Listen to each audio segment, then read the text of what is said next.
Iran के मुसलमानों के खून से हाथ सने हैं अमेरिका के। वहां फिलिस्तीन में मुसलमानों के खून से हाथ सने हैं अमेरिका के, और तुम वहां ट्रंप को कह रहे हो कि इसको जो है peace prize, Nobel peace prize दे दीजिए। यही है पाकिस्तान की सच्चाई।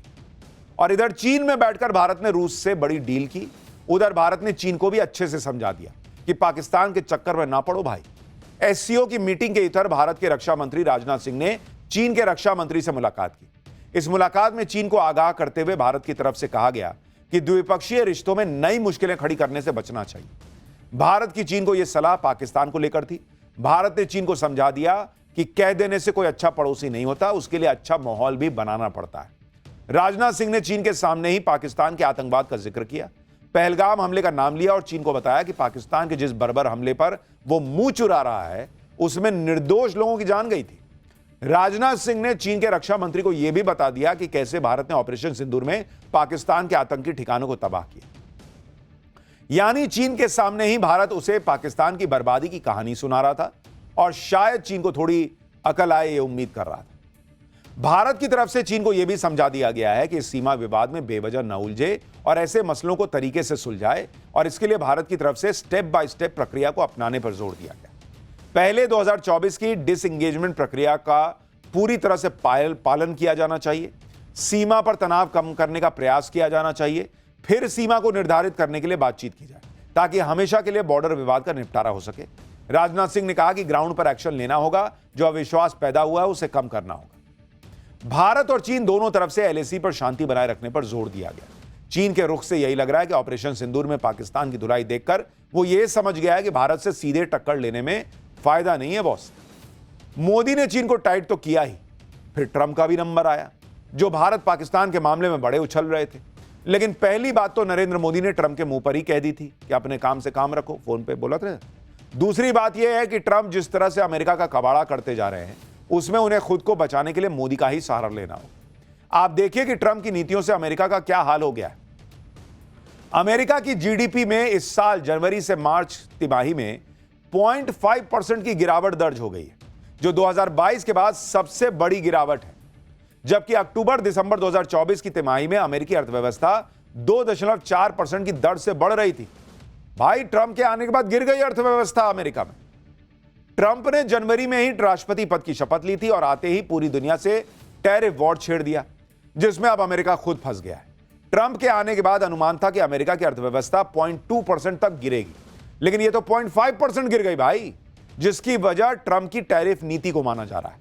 एक्सपर्ट्स के मुताबिक अमेरिका की जीडीपी में गिरावट के पीछे सबसे बड़ा कारण इंपोर्ट में होने वाली भारी बढ़ोतरी है। एक्सपर्ट्स के मुताबिक ट्रंप के टैरिफ शुल्क बढ़ाने की आशंका के चलते अमेरिकी कंपनियों ने भारी मात्रा में विदेशी सामान ऑलरेडी खरीद लिया और इससे अमेरिका की जीडीपी सिकुड़ गई। ट्रंप के फैलाए टैरिफ वाले रायते से अमेरिका की अर्थव्यवस्था को झटका लगा है। अब ट्रंप के सामने यह चैलेंज है कि भूल को सुधारे कैसे। शायद यही वजह है कि ट्रंप ने अचानक चीन से डील होने का ऐलान कर दिया, लेकिन क्या डील हुई इसकी डिटेल नहीं दी। उधर चीन ने इस पर कोई जानकारी नहीं दी है। चीन से डील के साथ ही ट्रंप ने यह भी ऐलान कर दिया कि वो भारत के साथ भी बहुत बड़ी डील करने वाले हैं। यानी ट्रंप को लग रहा है कि अमेरिकी अर्थव्यवस्था का जो हाल होता जा रहा है उसमें पहले से ही बोल दो कि मैं ये डील कर रहा हूं, वो डील कर रहा हूं, ताकि पब्लिक का गुस्सा ना झेलना पड़े। साथ ही उनको यह भी समझ में आ गया कि भारत के साथ डील किए बिना वो इससे निकल नहीं सकते। सुनिए एक बार। China yesterday, right? Just signed with China. We have everybody. We're not going to make deals with everybody. Some we're just going to send them a letter, say thank you very much. You're going to pay 25, 35, 45%. That's the easy way to do it. And my people don't want to do it that way. They want to do some of it, but they want to make more deals than I would do. But we're having some great deals. We have one coming up, maybe with India, very big one, where we're going to open up India. Trump Bharat से deal करने की बात तो कर रहे हैं, लेकिन भारत ज्यादा भाव दे नहीं रहा। खबरें यह हैं कि भारत और अमेरिका के बीच जो ट्रेड डील पर बातचीत है वो अटक गई है। दरअसल ऑटो कंपोनेंट, स्टील और कृषि से जुड़े उत्पादों पर इंपोर्ट ड्यूटी को लेकर मतभेद की बातें चल रही हैं। सूत्रों के मुताबिक भारत की तरफ से कहा गया है कि वो डील करना चाहता है, लेकिन इसके लिए कुछ भी डील नहीं कर लेगा। भारत ने अपना रुख साफ कर दिया है कि वो जितना अमेरिकी प्रोडक्ट पर जहां छूट दे सकता था वो ऑलरेडी दे दिया है। अब फैसला यूएस को करना है। अगर 9 जुलाई के बाद अमेरिका रेसिप्रोकल टैरिफ्स भी लगा देगा तो भारत को लग रहा है कि वो इसके इंपैक्ट को झेल लेगा।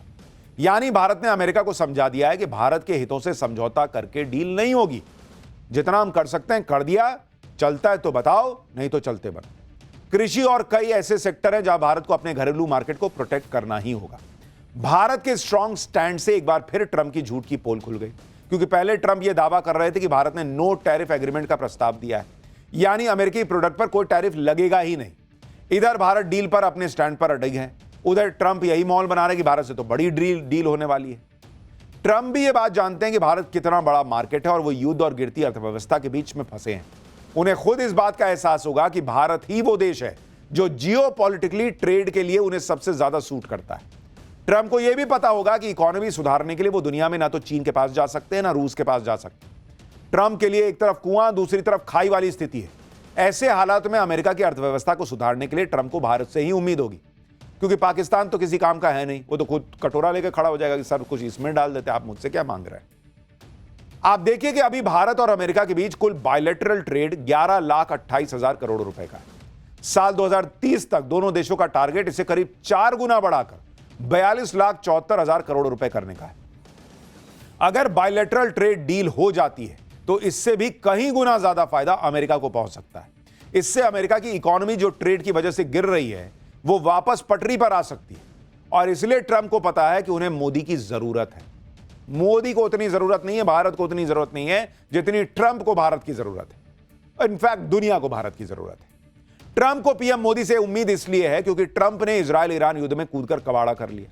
ईरान पर पहले बम गिराए, अब पैसे देने पड़ रहे हैं। उधर इजरायल का जो नुकसान हुआ उसे अमेरिका का ही नुकसान समझो, क्योंकि उसे अमेरिका ही पूरा सपोर्ट करता है। अब कहा जा रहा है, आप देखिए जो खबरें आ रही हैं उसके मुताबिक कहा जा रहा है कि ईरान को पैसा देगा अमेरिका। ईरान को पैसा देगा कौन? अमेरिका। भाई पहले फोड़ रहे थे, अब तुम कह रहे हो हम पैसा देंगे। क्या ये हिसाब है? और कितना पैसा देगा? 2,57,000 करोड़ रुपए। सोचिए बॉस, इतना पैसा देगा। 2.5 लाख करोड़ रुपए से ज्यादा। अपनी अर्थव्यवस्था अमेरिका से संभल नहीं रही। ईरान युद्ध में इजरायल का खर्चा जो है वो करीब 42,745 करोड़ रुपए 12 दिन के युद्ध का बैठा है। गाजा युद्ध में इजरायल का खर्चा 34 लाख करोड़ रुपए है करीब 2 साल में। यह सारा पैसा अमेरिका की जेब से जाना है।